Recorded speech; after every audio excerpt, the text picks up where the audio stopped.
السلام عليكم ورحمة الله وبركاته. الحمد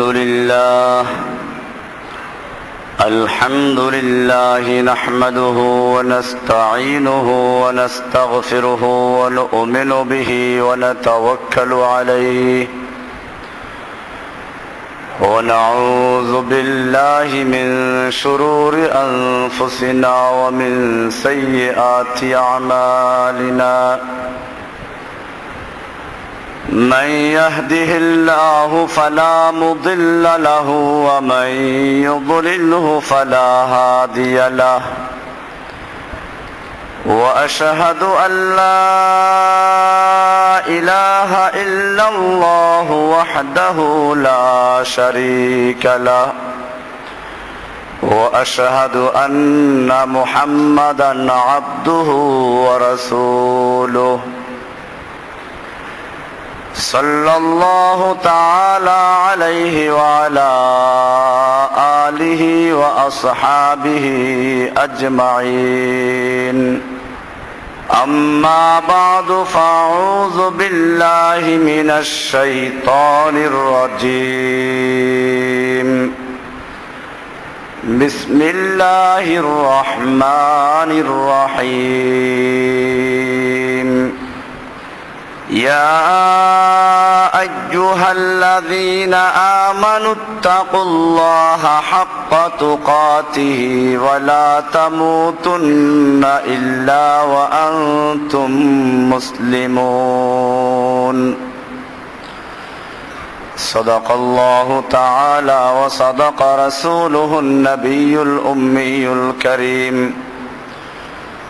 ونحن على ذلك لمن الشاهدين والشاكرين والحمد لله رب العالمين. মুআজ্জাজ ও মুহতারাম হযরত মুসল্লিয়ান কিরাম,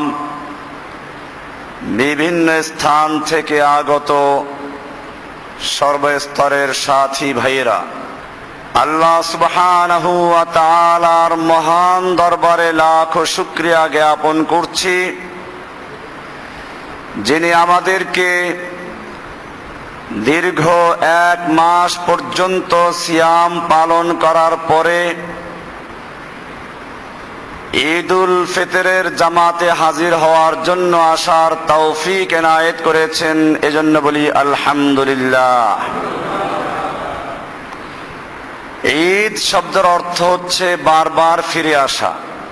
রাসূল আকরাম সাল্লাল্লাহু আলাইহি ওয়াসাল্লাম যখন মদিনায় আগমন করলেন, হিজরত করে গেলেন,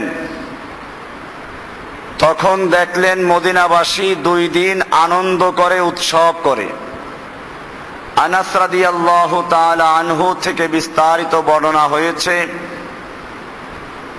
আবু দাউদ শরীফের হাদিস, আন আনাসিন রাদিয়াল্লাহু তাআলা আনহু قال قدم النبي صلى الله عليه وسلم المدينة. আল্লাহর রাসূল সাল্লাল্লাহু আলাইহি ওয়াসাল্লাম মদিনাতে আগমন করলেন। ওয়ালাহুম ইয়াওমান ইয়ালআবুনা ফীহিমা। মদিনাবাসী 2 দিন একত্রিত হয়ে আনন্দ উৎসব করত। একদিনের নাম ছিল নাইরুজ, আর একদিনের নাম ছিল মেহেরজান। নিছক আনন্দ উৎসব পর্যন্তই সীমাবদ্ধ ছিল। আল্লাহর রাসূল সাল্লাল্লাহু আলাইহি ওয়াসাল্লাম সেজন্য জিজ্ঞেস করলেন, মা হাদানিল ইয়াওমান তালআবুনা ফীহি, এ দুটো কি, যে দিন দুটোতে তোমরা আনন্দ উৎসব করছো? ক্বালু কুন্না নালআবু ফীহিমা ফিল জাহিলিয়া। তারা বলল, আমরা জাহিলি যুগে এই দুটো দিনে একত্র হয়ে আনন্দ উৎসব করতাম। ফাকাল রাসূলুল্লাহ সাল্লাল্লাহু আলাইহি ওয়াসাল্লাম, আল্লাহর রাসূল সাল্লাল্লাহু আলাইহি ওয়াসাল্লাম বললেন, কদ আবদালাকুমুল্লাহু বিহিমা খায়রাম মিনহুমা। আল্লাহ তাআলা তোমাদেরকে ওই দুটো দিনের পরিবর্তে এর চেয়ে ভালো দুটো দিন আল্লাহ তাআলা দিয়েছেন। আর সে দুটো দিন হচ্ছে ইয়াউমুল আযহা ওয়া ইয়াউমুল ফিতর। একটা হচ্ছে ঈদুল আযহা আর একটা হচ্ছে ঈদুল ফিতর। ভালো এজন্য হচ্ছে একজন মুমিন আনন্দ উৎসব করবে, তাও আল্লাহর জন্যই হবে। ইসলাম অন্য অন্য ধর্মের মতো গির্জা বা প্যাগোডা বা মন্দিরে সীমাবদ্ধ কোনো ধর্ম নয়। এরা ধর্মটাকে আলাদা করে ফেলেছিল, এজন্য আনন্দ উৎসব ধর্মের অংশ মনে করা হতো না, আর ধর্মকে আনন্দ উৎসব থেকে আলাদা রাখা হতো। এজন্যই আল্লাহ সুবহানাহু ওয়া তাআলা ঈদের মাধ্যমে একদিকে মানুষ আনন্দ উৎসব করবে, সেখানেও তারা তাদের রবকে স্মরণ করবে। এজন্য বলা হয়েছে এই দুটো দিন যা তোমাদের দুটো দিন থেকে অনেক ভালো। মুমিনরা জীবনের সর্বক্ষেত্রে আল্লাহর ইবাদত করবে। আল্লাহ সুবহানাহু ওয়া তাআলা মানব জাতিকে সৃষ্টি করার পরে বলেছেন, ওয়ামা খলাকতুল জিন্না ওয়াল ইনসা ইল্লা লিয়াবুদুন, আমি মানব জাতিকে এবং জিন জাতিকে সৃষ্টি করেছি শুধুমাত্র আমার ইবাদত করার জন্য, আমার গোলামি করার জন্য। অনেকে না বুঝে প্রশ্ন করে থাকে, যদি আমরা সবসময় আল্লাহর ইবাদত করি তাহলে আমাদের পেট চলবে কি করে? মূলত এটা অজ্ঞতা, মূর্খতা, ইসলামকে না জানার কারণে প্রশ্ন করে থাকে। নতুবা যদি একজন লোক জানে যে ইসলামে একজন লোক নামাজ, রোজা, হজ, যাকাত এগুলো যেমন ইবাদত করে, ঠিক তেমনি ভাবে আল্লাহর হুকুম মেনে যদি কোনো ব্যক্তি খেত খামারে কাজ করে, চাকরি করে, ব্যবসা বাণিজ্য করে, এই সবগুলো তার ইবাদত বলে গণ্য হবে। এজন্য কোরআনুল কারীমের সূরা জুমাতে আল্লাহ সুবহানাহু ওয়া তাআলা ইরশাদ করেছেন, ফাইদা কুদিয়াতিস সালাতু ফান্তাশিরু ফিল আরদে, যখন তোমরা সালাত থেকে ফারিগ হয়ে গেলে তোমরা এবারে জমিনে ছড়িয়ে পড়ো, মাথার ঘাম পায়ে ফেলে কাজ করো। অবতাগু মিন ফাদলিল্লাহি, এবং তোমরা আল্লাহর ফজল, আল্লাহর অনুগ্রহ, রিজিক তালাশ করো। অনুগ্রহ বলা হয়েছে, তাহলে বোঝা গেল রিজিক তালাশ করা, কাজ করা এটাও ইবাদত, যদি মানুষ আল্লাহর হুকুমের অধীনে করে থাকে। আল্লাহর নবী সাল্লাল্লাহু আলাইহি ওয়াসাল্লাম এটাকে আরো সুন্দর করে বলতে গিয়ে বলেছেন, মুমিনের প্রত্যেকটা কাজ ইবাদত, হাত্তা লুকমাতা ফি ফি ইমরাতিহা, এমনকি সে যদি তার স্ত্রীর মুখে এক লোকমা খাবার তুলে দেয়, একটা আদর করে তার স্ত্রীর মুখে মিষ্টি তুলে দেয়, এটা পর্যন্ত ইবাদত বলে গণ্য হবে। সাহাবায়ে কেরাম জিজ্ঞেস করলেন, ইয়া রাসূলুল্লাহ, আমরা আমাদের কামনা বাসনা পূরণ করব, সেটাও কি ইবাদত? আল্লাহর রাসূল সাল্লাল্লাহু আলাইহি ওয়াসাল্লাম বললেন, হ্যাঁ, যদি এটা অপাত্রে ব্যবহার করত তাহলে গুনাহ হতো কিনা? সাহাবায়ে কেরাম বললেন, হ্যাঁ, অবশ্যই গুনাহ হতো। আল্লাহর রাসূল সাল্লাল্লাহু আলাইহি ওয়াসাল্লাম বললেন, অপাত্রে করলে যদি গুনাহ হতো, তাহলে যে ব্যক্তি আল্লাহর হুকুম মেনে আল্লাহর হুকুম মতো এই কাজগুলো করলো, এটা ইবাদত কেন হবে না? পরিষ্কার হয়ে গেল যে মুমিনের জীবনের প্রত্যেকটা কাজ ইবাদত। সব কাজগুলো কি? এজন্য কোরআনে বলা হয়েছে, কুল ইন্না সালাতি ওয়া নুসুকি ওয়া মাহইয়ায়া ওয়া মামাতি লিল্লাহি রাব্বিল আলামিন। বলুন, ইন্না সালাতি ওয়া নুসুকি, নিশ্চয় আমার সালাত, আমার কোরবানি, ওয়া মাহইয়ায়া, আমার জীবন, ওয়া মামাতি, আমার মরণ, সব কিছু লিল্লাহি রাব্বিল আলামিন, এক আল্লাহর জন্য, যিনি গোটা জগৎ সমূহের রব। কার জন্য? এক আল্লাহর জন্য। তাহলে যদি জীবন মরণ সবকিছু আল্লাহর জন্য হয়, তাহলে মুমিনের জীবনের সবকিছুই ইবাদত বলে গণ্য হবে।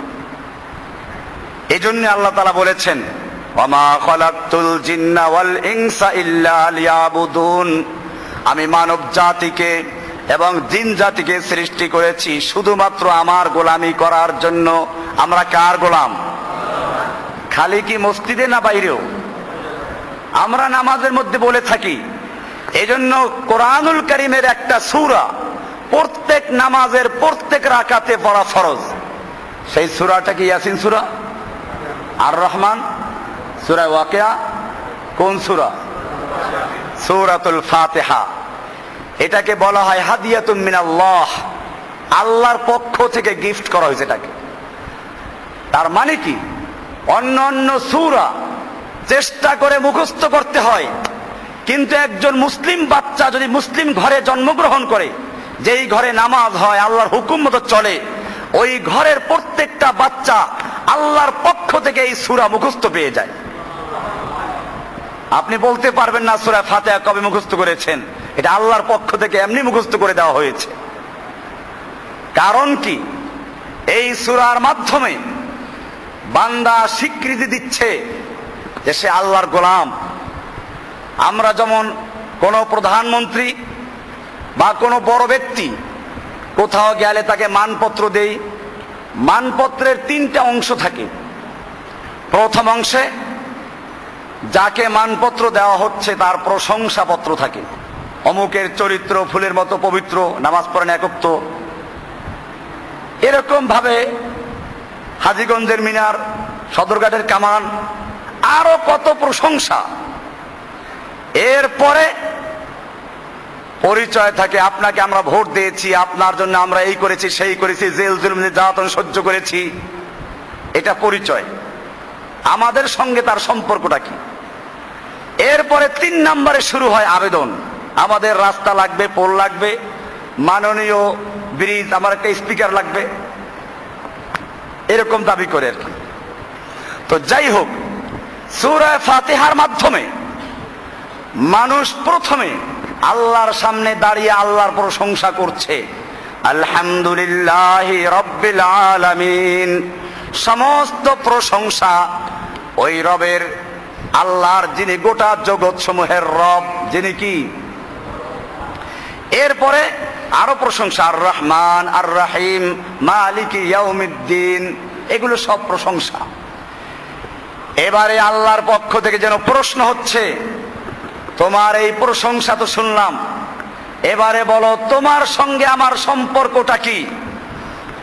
বান্দা এবারে পরিচয় দিচ্ছে, ইয়াকা নাবুদু, ইয়াকা নাবুদু, আমি কেবলমাত্র তোমারই গোলামি করি। আমার পরিচয় হচ্ছে আমি তোমার গোলাম, তুমি আমার রব। পরিচয় হয়ে গেছে। ইয়াকা, আমাকে আপনি চিনছেন না, আমি তো আপনার সেই গোলাম যে কেবলমাত্র আপনারই গোলামি করি। ইয়াকা নাবুদু, কেবলমাত্র তোমারই গোলামি করি। আমি কোন খাতা বাবার গোলাম না, গাদা বাবার গোলাম না, ল্যাংটা বাবার গোলাম না, দরগাওয়ালার গোলাম না, পীর বাবার গোলাম না, গেসু দারাজ, জুলফে দারাজ, খাজা নওয়াজ, বান্দা নওয়াজ, কোন মানুষের গোলাম না। ইয়াকা নাবুদু, আমি কেবলমাত্র তোমারই গোলামি করি। তোমার সঙ্গে আমার সম্পর্ক হচ্ছে তুমি আমার মালিক, তুমি আমার মনিব, আমি তোমার গোলাম। আমরা গোলাম, তবে কার গোলাম? না কোনো মানুষের গোলাম, নবীর গোলাম না, অলির গোলাম না, কার গোলাম? আল্লাহর গোলাম। নবীরাও কার গোলাম? এখানে মানুষ ভুল বুঝে। আমরা সাক্ষ্য দেই, আশহাদু আল্লা ইলাহা ইল্লাল্লাহু ওয়া আশহাদু আন্না মুহাম্মাদান আবদুহু ওয়া রাসূলুহু। আমি সাক্ষ্য দিচ্ছি যে মুহাম্মদ সাল্লাল্লাহু আলাইহি সাল্লাম আল্লাহর বান্দা এবং রাসূল। আবদুহু, আব্দুল মানে কি? গোলাম। মুহাম্মদ সাল্লাল্লাহু আলাইহি সাল্লাম আল্লাহর গোলাম। আমরা কার গোলাম? না মানুষের গোলাম। কাজে এই যে নাম রাখে অনেকে, আব্দুল নবী, আব্দুর রসুল, গোলাম রসুল, কদম রসুল, গোলাম মুস্তফা, মুস্তফার গোলাম, গোলাম আহমদ, আহমদের গোলাম। আমরা কি আহমদের গোলাম, মুস্তফার গোলাম, না আল্লাহর গোলাম? এই নামগুলোর মধ্যেও শিরক জড়িত। আমরা সবাই কার গোলাম? ইয়াকা নাবুদু। এবারে যখন আল্লাহর গোলাম হয়ে গেলাম, এবারে আল্লাহ বলছেন তাহলে কি চাও বলো। এবারে চাওয়া দাওয়ার ব্যাপার, 3 নম্বর অংশ। ওয়া ইয়াকা নাস্তাইন, আমরা কেবলমাত্র তোমার কাছে সাহায্য চাই। কার কাছে সাহায্য চাবো? না কোনো দরবারে, মাজারে গিয়ে। ওয়া ইয়াকা নাস্তাইন, আমরা তোমার কাছে সাহায্য চাই। এবারে আল্লাহ তাআলা বলছেন কি সাহায্য চাও বলো। কারণ বাচ্চাদেরকে যদি জিজ্ঞেস করা হয় বাজার থেকে কি আনবো, তো বলো চকলেট নিয়ে আসো। তোমরা কি চাও? আল্লাহ তাআলা শিখিয়ে দিচ্ছে আমার কাছে সবচেয়ে বড় দামি জিনিসটা চাও, তা হচ্ছে ইহদিনাস সিরাতাল মুস্তাকিম।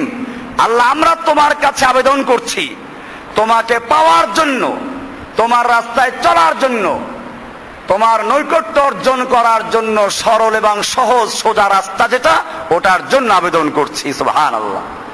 ইহদিনাস সিরাতাল মুস্তাকিম, আল্লাহকে পাওয়ার জন্য সিরাতে মুস্তাকিমের চাহিদা হচ্ছে এখানে। আমি বলছিলাম এজন্য যে সূরা ফাতিহার মাধ্যমে আমরা পরিচয় দিচ্ছি আমরা কার গোলাম। আমরা কি এটা বলছি যে আমরা শুধু মসজিদে আল্লাহর গোলাম? আমরা বলছি আমরা সব সময় তোমার গোলাম।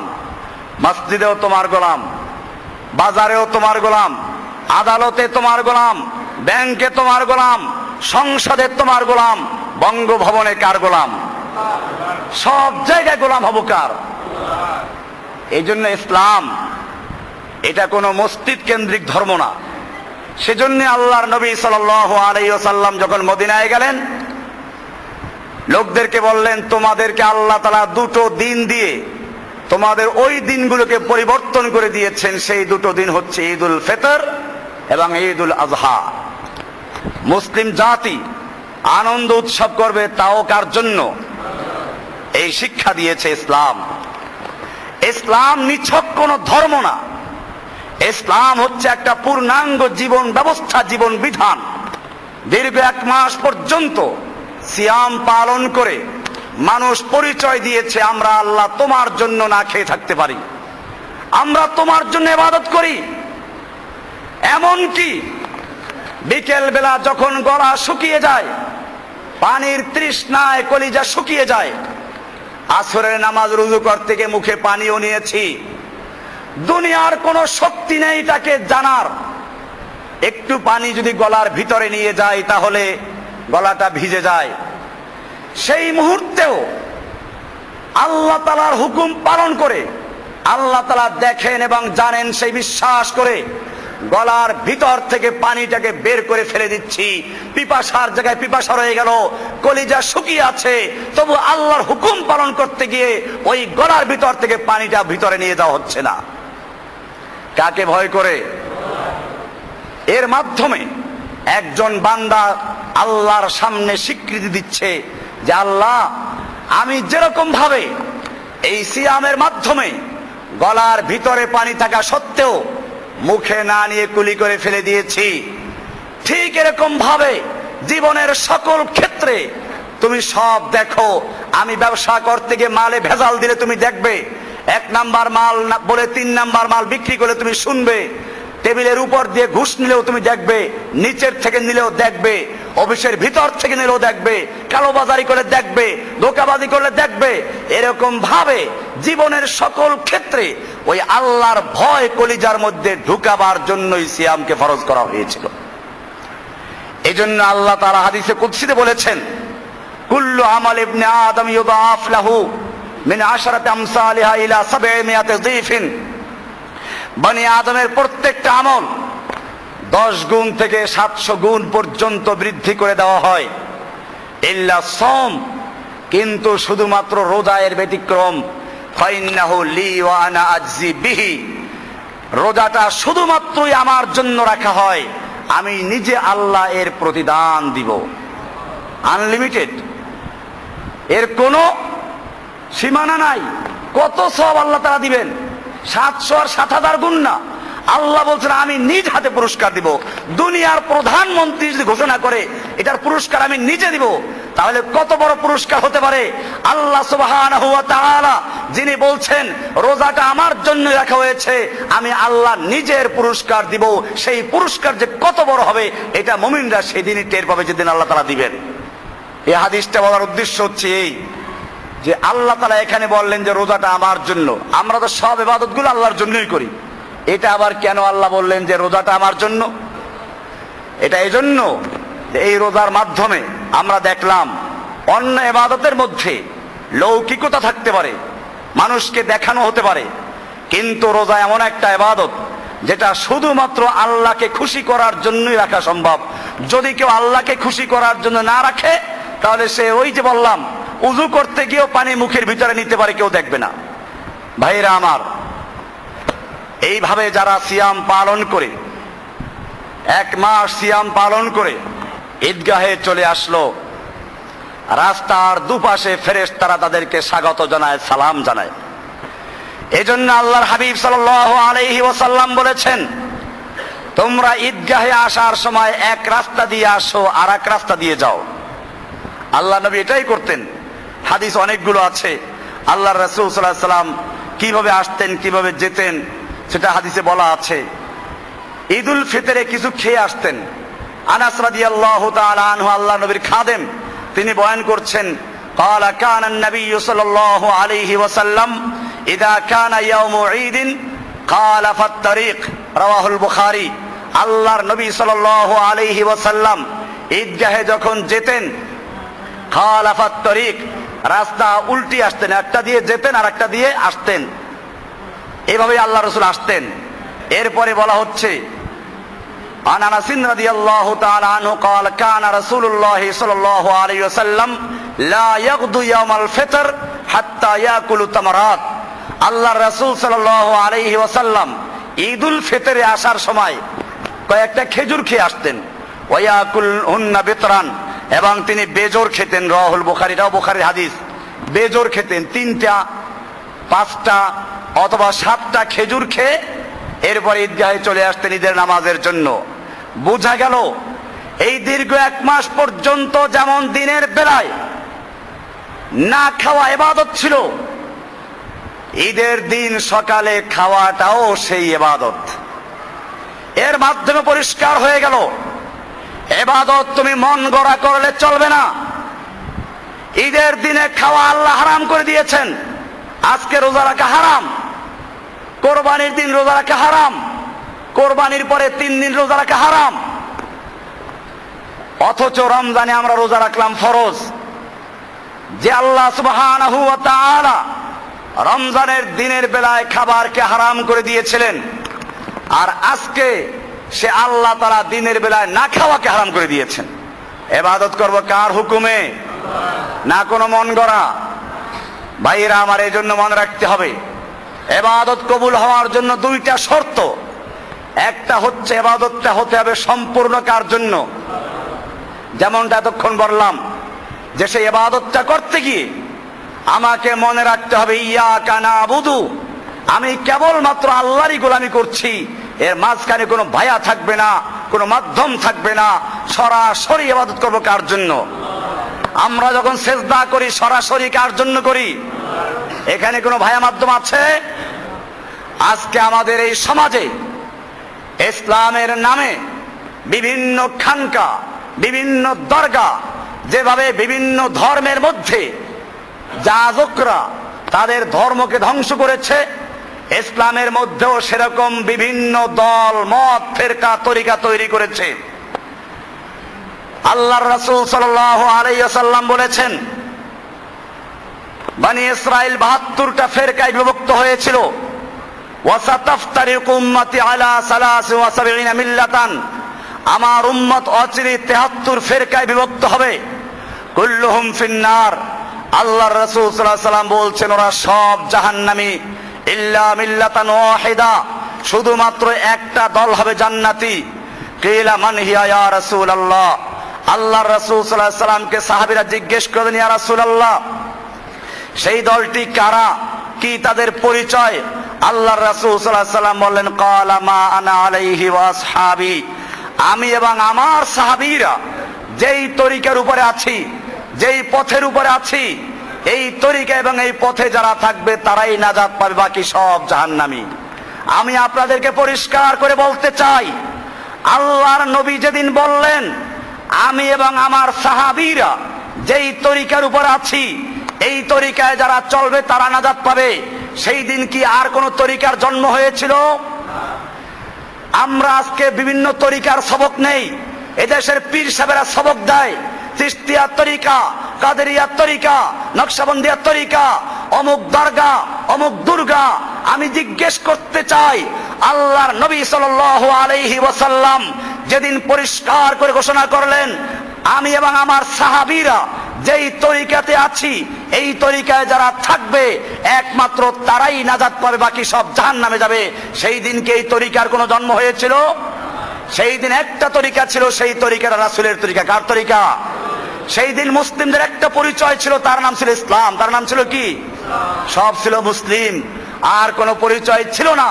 ও মুসলমান জাতি, যদি নাজাত পেতে চাও, আল্লাহর কাছে মুক্তি পেতে চাও, ইহদিনাস সিরাতাল মুস্তাকিম, আল্লাহকে পাওয়ার জন্য সোজা রাস্তায় চলো।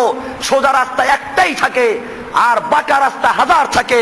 এটাকে আল্লাহ নবী সাল্লাল্লাহু আলাইহি ওয়াসাল্লাম একটা হাদিসে স্পষ্ট করার জন্য প্রথমে আল্লাহ নবী একটা সোজা দাগ দিলেন। দাগ দিয়ে এরপরে ডানে বামে আরো কতগুলো দাগ দিলেন।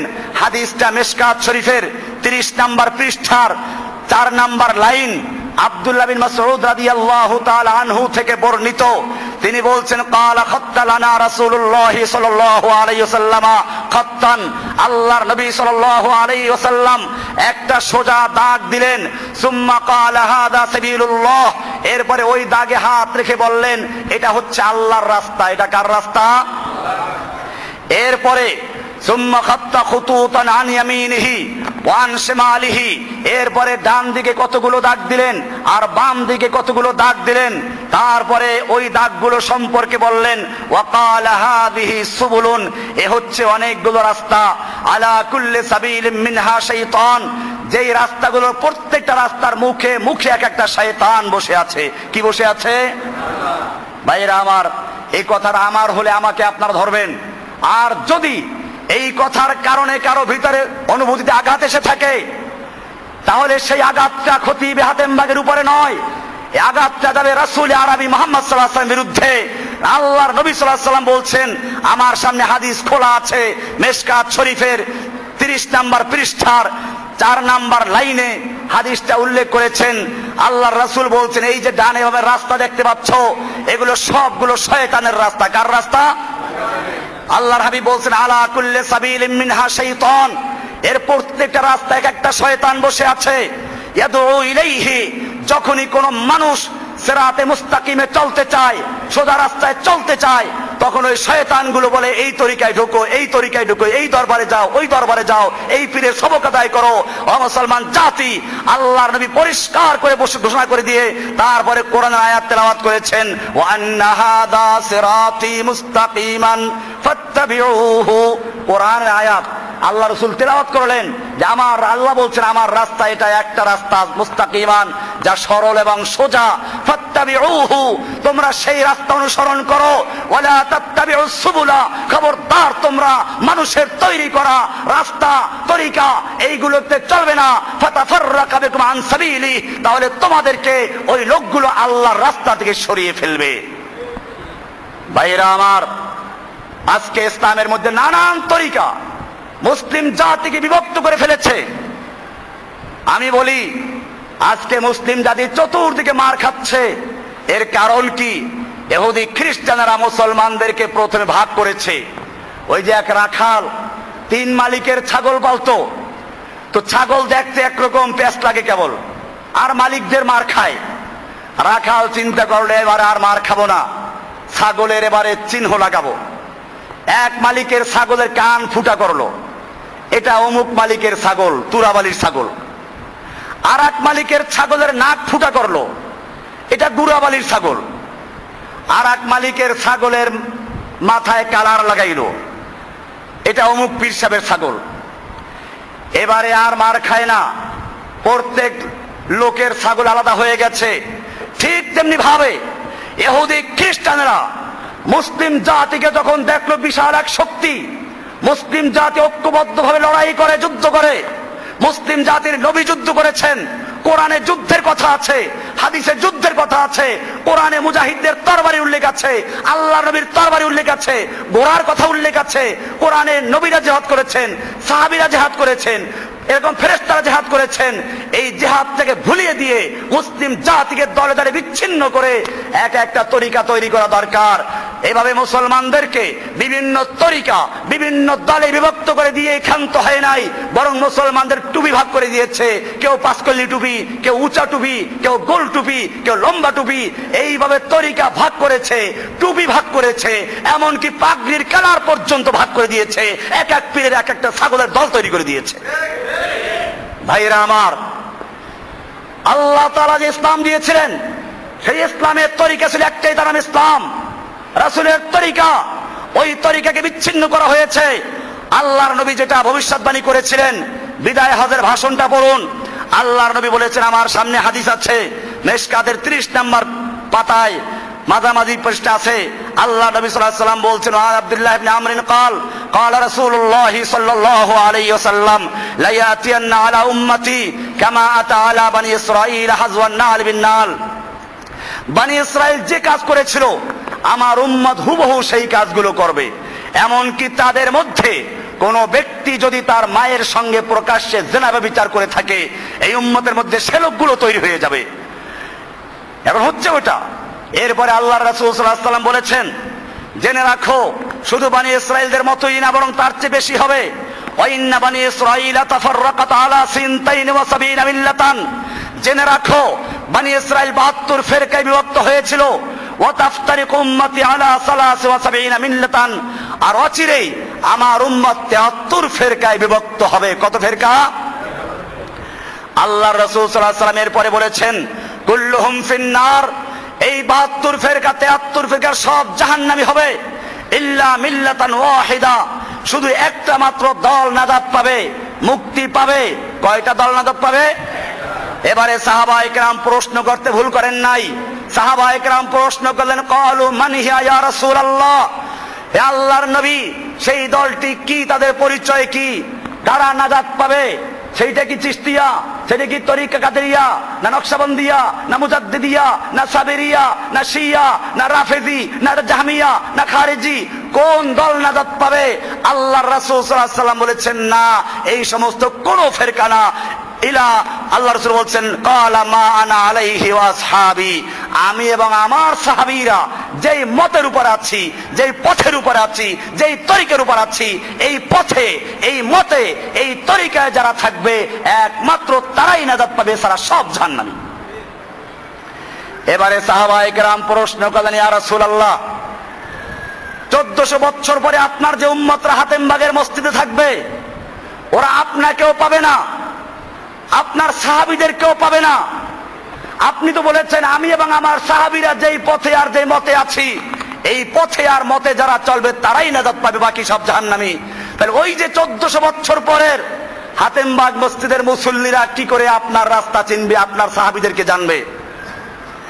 আল্লাহর রাসূল সাল্লাল্লাহু আলাইহি ওয়াসাল্লাম পরিষ্কার করে দিয়েছেন, বিদায় হজের ভাষণের অংশ। আল্লাহর নবী বলেছেন, তারাকতু ফীকুম আমরাইন। আমি তোমাদের মাঝে দুটো জিনিসকে রেখে যাচ্ছি, লাং তাদিল্লু মা তামাসসাকতুম বিহিমা। তোমরা পথভ্রষ্ট হবে না, পদস্খলিত হবে না, যতক্ষণ পর্যন্ত ওই দুটো জিনিসকে শক্তভাবে ধারণ করবে। কয়টা জিনিসকে? সেই দুইটা জিনিস কি কি? পীর সাহেবরা একদিকে পীর, একদিকে শাসক। কি শাসক আর যাজক না, আল্লাহর নবী পরিষ্কার করে বলেছেন, আমি তোমাদের মাঝে দুটো জিনিসকে রেখে গেলাম, লাং তাদিল্লু মা তামাসসাকতুম বিহিমা।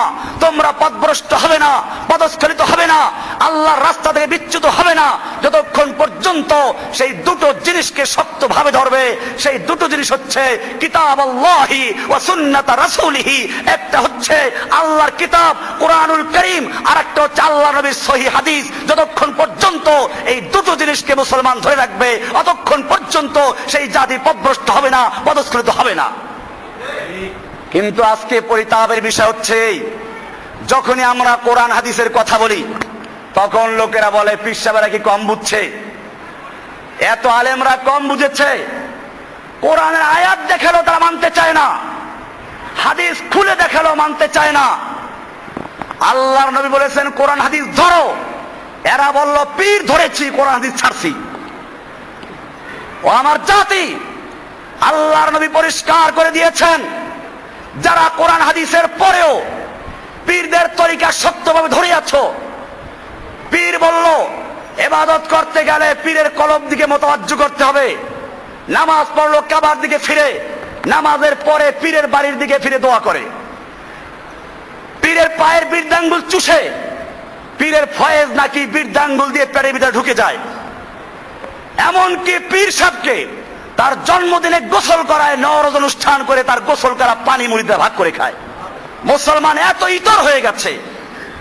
শুধু তাই না, বাউল নামে আর একটা ধর্ম তৈরি হয়েছে মুসলমানদের মধ্যে। এরা আবার ধর্ম তৈরি করেছে সিদ্ধি অর্জন করে, পঞ্চরস খেতে হয়, মানুষের পেশাব, পায়খানা, তারপরে হায়েজের রক্ত, নেফাসের রক্ত, বীর্য, এইসব একাত্র করে তারপর অন্ধকার রাতে বসে বসে খায় আর কয় সিদ্ধি অর্জন করি। ভাইরা আমার, এই সমস্ত নোংরা জাতি ইসলাম নয়। আল্লাহর নবী ছিলেন স্বচ্ছ পরিষ্কার, আল্লাহর নবী পবিত্র ছিলেন। আল্লাহর নবী এই নোংরামি পছন্দ করেন নাই। এখন যদি ময়লা পড়ে, দাঁত দিয়ে ময়লা পড়ে, গাঁজা খেতে খেতে মুখ লাল হয়ে গেছে, চোখ লাল হয়ে গেছে, মাথায় জটলা পড়ে গেছে, কয় যে এটা আল্লাহর ওলি। এই মুসলমান শুনে রেখো, আল্লাহর নবী বলেছেন, লাউলা আনা শুক্কা আলা উম্মতি, আমার উম্মতের জন্য যদি আমি কঠিন মনে না করতাম, কষ্টকর মনে না করতাম, লা আমারতুহুম বিসওয়াক ইনদা কুল্লি সালাতিন, আমি প্রত্যেক নামাজের সময় আমার উম্মতের জন্য মেসওয়াক করাকে ফরজ করে দিতাম। এই জন্য মেসওয়াক করে যে নামাজ পড়া হয়, মেসওয়াক ছাড়া যে নামাজ পড়া হয়, মেসওয়াক ছাড়া নামাজের তুলনায় মেসওয়াক করা নামাজের সওয়াব 27 গুণ বেশি পাওয়া যায়। দাঁত পরিষ্কার রাখতে হবে। আর গাঁজা খেতে খেতে মুখ ময়লা পড়ে গেছে, একাকার হয়ে গেছে, এরে বলে আল্লাহর ওলি। আল্লাহর নবী মাথা আঁচড়াতেন। হাদিসে বলা হয়েছে, ওয়াকানা ইউরাজ্জুলু দিব্বান, আল্লাহর নবী কমপক্ষে একদিন পর একদিন হলো মাথা আঁচড়াতেন। আল্লাহর নবী সুগন্ধি ব্যবহার করতেন। হাদিসে বলা হয়েছে, আমার কাছে দুনিয়ার 3টা জিনিস বেশি প্রিয়, এর মধ্যে একটা হচ্ছে সুগন্ধি। যেই নবী এত পরিষ্কার পরিচ্ছন্ন থাকতেন, মাথা আঁচড়াতেন, সুগন্ধি ব্যবহার করতেন, ঈদের দিনে সুগন্ধি ব্যবহার করতে বলেছেন, পরিষ্কার কাপড় পরতে বলেছেন, সেই জাতি আজকে তার নবীকে ভুলে গিয়ে, নবীর সুন্নাতকে ভুলে গিয়ে, যখন তাকে জটলা পড়েছে, যখন তাকে ময়লা পড়েছে, পেশাব পায়খানা একাকার হয়ে গেছে, দুর্গন্ধে শয়তান পালায়, তাকে আল্লাহর ওলি মনে করে তার পিছনে পিছনে ঘুরতে থাকে, সে নাকি অনেক কিছু দেয় তাকে পাওয়ার আশায়। এমন নোংরা জাতিতে পরিণত ইসলাম জাত, মুসলমান জাতি। আর সে কারণে চতুর্দিকে মার খাচ্ছে আজকে। এই মোহাম্মদপুরে এক পাগলা আছে, আমি পাগল বলে তাকে ঘৃণা করি না, মানসিক রোগী, রোগী হিসেবে তাকে খাওয়া কোনো আপত্তি নাই। কিন্তু যখন রোগীর থেকে অ্যাডভান্স করে তুমি এটাকে আল্লাহর ওলি মনে করে তার পিছনে ঘুরবে, মনে রাখতে হবে তুমি আল্লাহর নবীকে অপমান করেছো। নবী ময়লা থাকতেন না, নবী কোনো পাগল ছিলেন না, নবীর গায়ে দুর্গন্ধ আসতো না, তুমি দুর্গন্ধযুক্ত পচা কাপড়, ময়লা কাপড় পরা একটা লোককে আল্লাহর ওলি মনে করে তার পিছনে ভিতরে ঘুরছো, নবীকে অপমান করছো, নবীর সুন্নাহকে অপমান করছো, ইসলামের সঙ্গে বিশ্বাসঘাতকতা করেছো। ভাইরা আমার, ঈদের শিক্ষা। আজকে কেন পরিষ্কার পরিচ্ছন্ন কাপড় পরবো, কেন আতর লাগাবো, কেন খুশবু লাগাবো? ইসলাম বলছে, ইসলাম করে আমি শুধু নিছক কোনো ধর্ম নয়, ইসলাম একটা পূর্ণাঙ্গ জীবন ব্যবস্থা। এই ঈদের মধ্যে গরিব ধনী সবাই যেন আনন্দ বোধ করতে পারে, সবাই যেন খুশি দেখতে পারে, সেজন্য আল্লাহর হাবিব সাল্লাল্লাহু আলাইহি ওয়াসাল্লাম বলেছেন, তোমরা সাদাকাতুল ফিতরকে ঈদের নামাজের আগে আদায় করে দাও। তোমার ঈদের আগে গরিবের ঈদ, আমি এর জন্য ওই যে যাকাতের বই লিখেছি, আমি লিখেছি গরিবের ঈদ ধনীদের ঈদের আগে, গরিবের ঈদ ধনীর ঈদের আগে। আল্লাহর রাসূল সাল্লাল্লাহু আলাইহি ওয়াসাল্লাম বলেছেন, তোমরা ঈদগাহে আসার আগে ফিতরা আদায় করে দাও। ফামান আদ্দাহা ক্বাবলা সালাত, যেই ব্যক্তি ফিতরা ঈদের সালাতের আগে আদায় করলো, ফাহিয়া সাদাকাতুন মাকবুলাতুন, এটা আল্লাহর কাছে কবুল সদকা হিসেবে গ্রহণযোগ্য হবে। আর যে ব্যক্তি ঈদের নামাজের পরে আদায় করলো, ফাহিয়া সাদাকাতুম মিনাস সাদাকাত, এটা অন্যান্য সাধারণ দানের মতো একটা দান, আদায় করতে হবে, মাপ নাই, কিন্তু কি সওয়াব থেকে বঞ্চিত হয়ে গেল। কারণ আল্লাহর নির্দেশ ছিল, আল্লাহর নবীর তরিকা ছিল, গরিবের ঈদ যেন আগেই হয়ে যায়, আগে তাকে দিয়ে দাও, তার মনের মধ্যে যেন অভাব না থাকে। তোমার বাচ্চা যেরকম ভাবে নতুন কাপড় চোপড় পরিধান করবে, ঈদে ভালো খাবার খাবে, একজন গরিব মানুষের বাচ্চাও যেন সেরকম ভালো কাপড় পরতে পারে, আনন্দ করতে পারে, সেজন্য গরিবের পাওনাটা ঈদের আগেই দান করে দাও। আছে কোন ধর্ম এরকম? আল্লাহর নবী সাল্লাল্লাহু আলাইহি ওয়াসাল্লাম, সেদিন বলেছি আমার এই যাকাত কিতাবুজ যাকাত নামক বইতে আমি লিখে দিয়েছি, আল্লাহর নবী সাল্লাল্লাহু আলাইহি ওয়াসাল্লাম এই যাকাত ভিত্তিক অর্থ ব্যবস্থা চালু করে এমন এক ঐতিহাসিক ভাষণ দিয়েছিলেন যা পৃথিবীর ইতিহাসে কোন লিডার, কোন অর্থনীতিবিদ দেওয়া সম্ভব হয় নাই, কিয়ামত পর্যন্ত দিতেও পারবে না। আল্লাহর নবী সাল্লাল্লাহু আলাইহি ওয়াসাল্লাম যখন মদিনার বাইতুল মাল উদ্বোধন করছিলেন, মুসলিম জাতির যাকাত ভিত্তিক অর্থ ব্যবস্থার ব্যাংক উদ্বোধন করছিলেন, সেদিন আল্লাহর নবী বলেছিলেন, বুখারীর হাদিসে বলা হয়েছে, আল্লাহর নবী বললেন, আলা মান তারাকা মালান ফালিআহলিহি, শুনে রেখো আজকের থেকে ঘোষণা করা হচ্ছে যদি কোনো ব্যক্তি মাল রেখে মারা যায়, সম্পত্তি রেখে মারা যায়, আমি সেই সম্পত্তিতে ভাগ বসাবো না, ওটা তার ওয়ারিসদের মধ্যে আল্লাহর হুকুম মতো বন্টন হয়ে যাবে। কিন্তু জেনে রাখো, আমান তারাকা দাইনান আও দায়ান, যদি কোনো ব্যক্তি ঋণ রেখে মারা যায় অথবা অসহায় স্ত্রী সন্তান রেখে মারা যায়, আমি মুহাম্মদ সাল্লাল্লাহু আলাইহি ওয়াসাল্লাম বাইতুল মালের দায়িত্বশীল হিসাবে, যাকাত ভিত্তিক রাষ্ট্র ব্যবস্থার প্রধান হিসেবে ঘোষণা করছি, আজকের থেকে যত মানুষ ঋণ রেখে মারা যাবে, অসহায় সন্তান রেখে মারা যাবে, স্ত্রী রেখে মারা যাবে, তাদের সমস্ত ভরণ পোষণ, তাদের সমস্ত খরচের দায়িত্ব আমি আল্লাহর নবী নিজের মাথায় তুলে নিলাম। বুখারী মুসলিম হাদিসের সব কিতাবে বলা হয়েছে। এরকম যখন যাকাত ভিত্তিক অর্থ ব্যবস্থা চালু করা হয়েছিল, তখন আর পুরা হেজাজের জমিনে যাকাত দেওয়ার মতো লোক খুঁজে পাওয়া যায় নাই। আজকে সেই যাকাতটাকে মুসলিম জাতি উপহাস করেছে। যাকাতের নামে পাতলা সুতা আর কাঁচা রং দিয়ে কতগুলো লুঙ্গি শাড়ি তৈরি করে পত্রিকায় বিজ্ঞাপন দিতে যাকাতের লুঙ্গি, যাকাতের শাড়ি বিতরণ করা হবে, আর সেই লুঙ্গি শাড়ি নিতে গিয়ে মানুষ পায়ের নিচে পিষে মারা যায়। ও আমার জাতি, যাকাতের উদ্দেশ্য এটা ছিল না। যাকাত হচ্ছে একটা আল্লাহ কর্তৃক নির্ধারিত সম্পত্তি, নির্ধারিত মাল। আমি বইতে লিখে দিয়েছি, যাকাত কোন অনুকম্পা নয়, অনুগ্রহ নয়। যাকাত হচ্ছে ধনীদের মালের মধ্যে গরিবদের নির্দিষ্ট একটা অংশ, এটা হিসাব করে দিতে হবে। তুমি লামসাম দিয়ে দিলা, দানের সওয়াব পাইতে পারো, যাকাত আদায় হবে না। যাকাত আদায় হওয়ার জন্য নির্দিষ্ট তারিখ থাকবে, এই তারিখ থেকে ওই তারিখ পর্যন্ত বছর পূর্ণ হবে। চন্দ্র বছর হিসেবে পূর্ণ হওয়ার পরে ওই তারিখে তোমার কাছে যত টাকা থাকবে, ব্যবসার মাল থাকবে, নগদ টাকা, স্বর্ণ রূপা, সব হিসাব করে ওইগুলোর 40 ভাগের 1 ভাগ যা হয় সম্পূর্ণ তুমি গরিবকে দান করতে হবে, 8টা খাতে দান করতে হবে। এটার নাম কি? 8টা খাত আল্লাহ বয়ান করেছেন নিজে, তাই আন্দাজে দিলেও চলবে না। আমি যাকাতের বিস্তারিত লিখে দিয়েছি, বই যারা নেন না এখনো নিয়ে নেবেন। যাকাত কাকে দেওয়া যাবে, কাকে দেওয়া যাবে না, এই মাসটা সুন্দর করে দেওয়া আছে। দেওয়া যাবে না ফিতরা জাকাতের যদি একই মাসটা, এটা বলে দিচ্ছি আজকেও, যে যাকাত ফিতরা নিজের মা বাপকে দেওয়া যাবে না। মা বাবার মা বাপ অর্থাৎ আপনি যাদের থেকে দুনিয়াতে আগমন করেছেন, আপনার থেকে যারা দুনিয়াতে এসেছে, এদেরকে দেওয়া যাবে না। আপনি যাদের থেকে দুনিয়া আগমন করেছেন বলতে আমি বুঝাচ্ছি নিজের বাপ মা, বাবার বাবা, বাবার বাবা, দাদার দাদা, নানা নানা, এগুলো। আর আপনার থেকে যারা এসেছে মানে আপনার ছেলে, ছেলের ছেলে, ছেলের মেয়ে, মেয়ের ছেলে, ছেলে মেয়ে, এগুলো। আর এদিকে এই 2 সূত্র বাদে বাকি সবাইকে দেওয়া যাবে। আপন ভাইকেও দেওয়া যাবে, গরিব হলে দেওয়া যাবে, আলাদা থাকলে দেওয়া যাবে, বোনকে দেওয়া যাবে, বোনের ছেলেদেরকে দেওয়া যাবে, বোনের মেয়েদেরকে দেওয়া যাবে, চাচাকে দেওয়া যাবে, চাচিকে দেওয়া যাবে, ফুপাকে দেওয়া যাবে, ফুমিকে দেওয়া যাবে, মামাকে দেওয়া যাবে, মামিকে দেওয়া যাবে, খালাকে দেওয়া যাবে। কারণ এগুলো ডান বাম আমার দেওয়া যাবে না, শুধু উসুল আর ফুরু, উপর আর নিচ। আপনি যাদের থেকে দুনিয়া আগমন করেছেন, আপনার থেকে যারা এসেছে, এদেরকে দেওয়া যাবে না, বাকি সবাইকে দেওয়া যাবে। যেরকম আমি যাকাতের খাত ইঙ্গিত, প্রত্যেকটা ইঙ্গিত দিয়ে যাচ্ছে এক একটা বিষয়কে। এই যাকাতের মাধ্যমে একদিকে ইসলাম যেমন গরিবদের ব্যবস্থা করেছে স্থায়ীভাবে, তাদেরকে যাতে করে ভিক্ষা করতে না হয় সেই ব্যবস্থা করে দিয়েছে। এজন্য যাকাত কোন লুঙ্গি শাড়ি দেওয়ার নাম নয়। যাকাত হচ্ছে ইসলামিক স্টেট থাকলে পরে, খেলাফত ব্যবস্থা হলে পরে বাধ্যতামূলক যাকাত আদায় করে সেইটা পরিকল্পিতভাবে আল্লাহর পক্ষ থেকে বন্টন করে দেওয়া হবে, যাতে করে একবার যে ব্যক্তি যাকাত নিবে পরের বছর যেন আর তাকে যাকাত নিতে না হয়।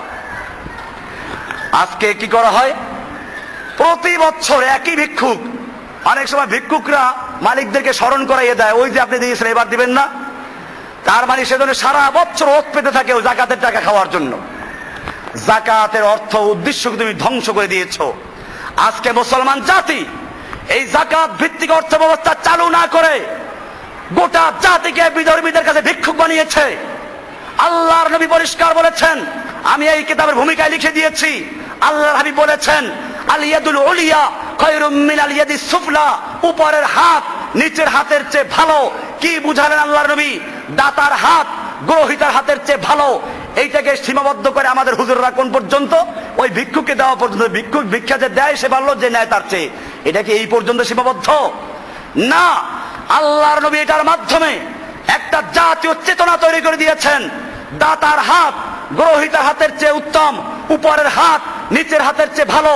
তার মানে তুমি ব্যক্তি হও, রাষ্ট্র হও, সব সময় দেওয়ার চেষ্টা করো, গ্রহণ করার চেষ্টা করো না। আজকে মুসলিম জাতি নিজেরা ভিক্ষা করে ইহুদির কাছে, আমেরিকার কাছে, ব্রিটেনের কাছে, হিন্দুদের কাছে, বৌদ্ধদের কাছে, সবার থেকে ভিক্ষা করতে লজ্জা লাগে না? রাস্তার ভিক্ষুকরা তো ভিক্ষা করে, এক জায়গায় না পেলে আরেক জায়গায় যায়, ভিক্ষা দেওয়ার সময় কোনো শর্ত লাগায় না। এই রাষ্ট্রীয় যারা ভিক্ষুক এদেরকে বিধর্মীরা শর্ত দেয়, শর্ত না মানলে কেটে রেখে দেয়। কত অপমান, কত বেইজ্জত, কত লাঞ্ছনা! এত ভিখারি, এত লাঞ্ছিত করে আমাদেরকে ভিক্ষুক বানাচ্ছে।